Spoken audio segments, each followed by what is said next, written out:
বন্ধুরা, মাঝে মধ্যে আমরা এতটাই খারাপ সময়ের মধ্যে দিয়ে যাই যে এত দুঃখ কষ্ট সহ্য করতে না পেরে ভগবানকে প্রশ্ন করি, আমার জীবনে এত দুঃখ কষ্ট কেন?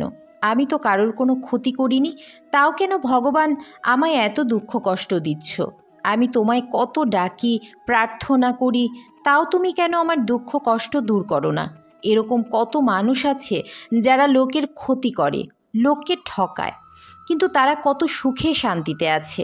অথচ আমি সৎভাবে চলি, তাও আমার জীবনে এত দুঃখ কষ্ট। এরকম কেন ভগবান?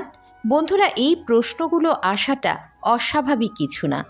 যারা খারাপ সময়ের মধ্যে দিয়ে যায় তারাই বুঝতে পারে যে খারাপ সময়ে মনের অবস্থা কী হয়। আর সবচেয়ে বেশি কষ্ট তখন হয় যখন ভগবানকে ডেকেও কোনো লাভ হয় না। দুঃখ কষ্ট কিছুতেই কমতে চায় না।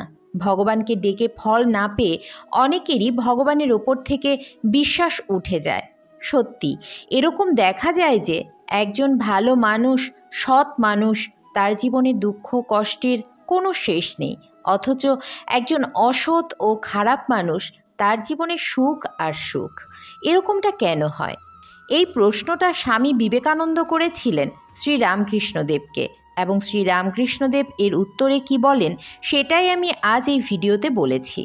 আপনারা অবশ্যই ভিডিওটি শেষ পর্যন্ত মনোযোগ সহকারে দেখুন, এবং যারা এই চ্যানেলে নতুন তারা অবশ্যই চ্যানেলটি সাবস্ক্রাইব করুন এবং বেল বাটনে প্রেস করুন এরকম আরও অনেক নতুন নতুন ভিডিও দেখার জন্য। ভিডিওটি দেখে যদি ভালো লাগে তাহলে অবশ্যই একটি লাইক করবেন। স্বামী বিবেকানন্দ ঠাকুর শ্রীরামকৃষ্ণদেবকে প্রশ্ন করেন যে ভালো মানুষেরা জীবনে এত অসুখী কেন থাকে। এর উত্তরে শ্রীরামকৃষ্ণদেব বলেন যে ঘষা না খেলে হীরার ঔজ্জ্বল্যতা বাড়ে না, আর সোনাকে পোড়ানো না হলে তার চমক ফুটে ওঠে না। তাই ভালো মানুষেরা সুখ দুঃখ ভোগ করে আর ভগবানের কাছে পরীক্ষা দেয়, জীবনের পরীক্ষা। আর তার থেকে পাওয়া অভিজ্ঞতাগুলো মানুষকে আরও সমৃদ্ধ করে তুলতে সাহায্য করে।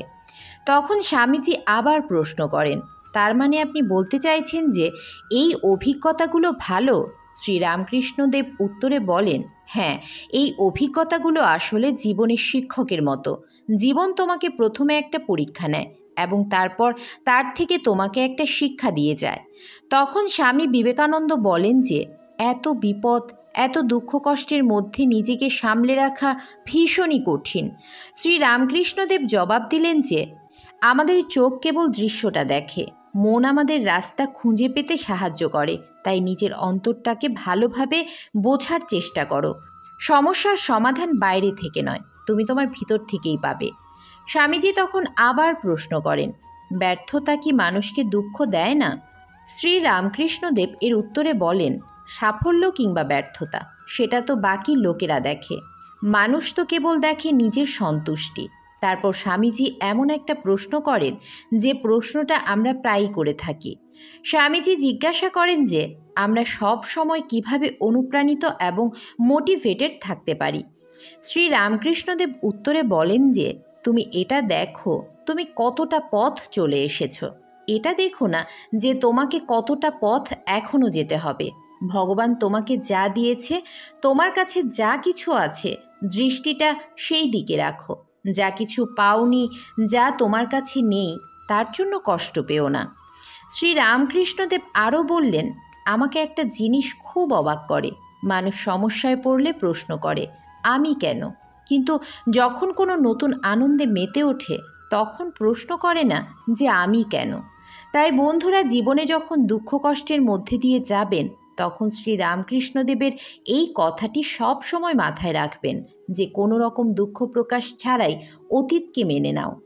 পুরো সাহসের সাথে বর্তমানকে পরিচালনা করো আর ভবিষ্যতের জন্য ভয় না পেয়ে তৈরি থাকো। তাই বন্ধুরা, সব সময় মাথায় রাখবেন একজন খারাপ মানুষও কর্ম করছে, একজন ভালো মানুষও কর্ম করছে।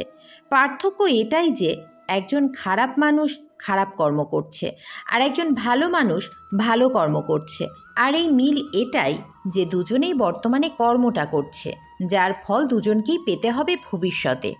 খারাপ মানুষ খারাপ কর্মের ফল পাবে আর ভালো মানুষ ভালো কর্মের ফল পাবে। তাই খারাপ সময় কে কি করছে, কে কেমন আছে না দেখে নিজের কর্ম ঈশ্বরের উপর নির্ভর করে নিষ্ঠার সাথে করে যান।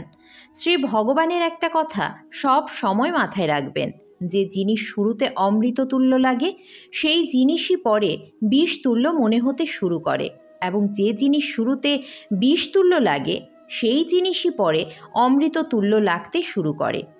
বন্ধুরা, যদি ভিডিওটি ভালো লাগে অবশ্যই একটি লাইক করুন। তো বন্ধুরা, আজ এই পর্যন্তই। যদি ভিডিওটি ভালো লেগে থাকে তাহলে অবশ্যই একটি লাইক করুন এবং কমেন্টে জয় শ্রীকৃষ্ণ লিখতে ভুলবেন না, এবং ভিডিওটি সবাইকে শেয়ার করুন যাতে তারাও ভিডিওটি থেকে উপকৃত হয়। তো বন্ধুরা, পরবর্তী ভিডিওতে আবার দেখা হবে। সেই পর্যন্ত সবাই খুব ভালো থাকুন, সুস্থ থাকুন। জয় শ্রীকৃষ্ণ। রাধে রাধে।